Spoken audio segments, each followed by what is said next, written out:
Hello everyone!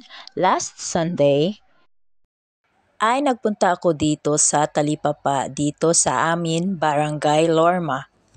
Ang Talipapa ay located dito sa Purok City at bang ng aming kapilya. Every Sunday guys ay nagtitipon-tipon sila dito at dala-dala ang kanilang mga produkto, mga paninda. Galing pa sila ng Tambulig, Don Vic, Suminot at Molave. Madami kayong mapagpipilian guys, merong isda, tuyo, mga gulay at kung ano-ano pa. Itong tuyo guys ay makikita ninyong may mga nakalagay na presyo at abot kaya lang din naman na halaga. Meron sila mga maliliit na tuyo, may mga pinikas, may mga malalaki ding mga daing, at may bagoong din silang nakabote. Meron ding nakabalde.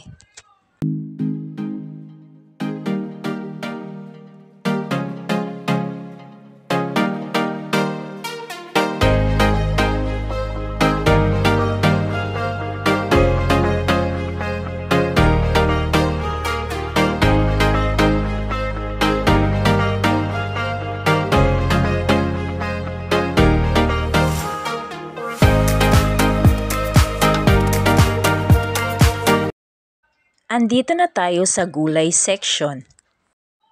Sa napag-alaman ko, ang mga nagtitinda ng gulay ay taga Don Vic, Suminot at Molave. Every Sunday guys ay namimili ako dito ng mga preskong mga gulay kasi ang gaganda talaga ng mga gulay nila guys. Kompleto din sila sa mga rekados at mga pansahog tulad ng sibuyas, kamatis, ahos, bawang, sili at kung ano-ano pa. Meron din silang mga kamuti, mga klase sa mga utanon.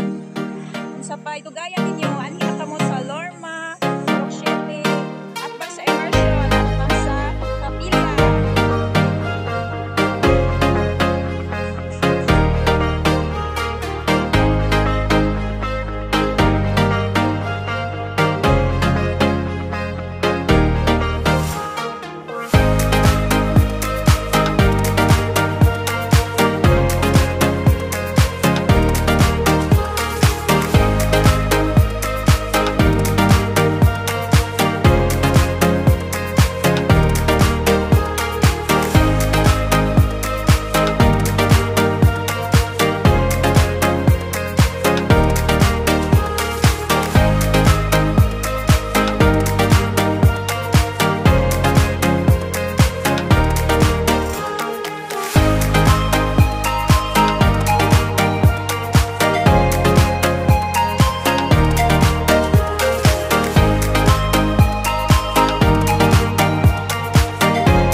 Ano pa ang inyong hinihintay? Punta na kayo at mamalingke dito sa Purok City, Talipapa, Lorma, Mahayag, Zamboanga del Sur.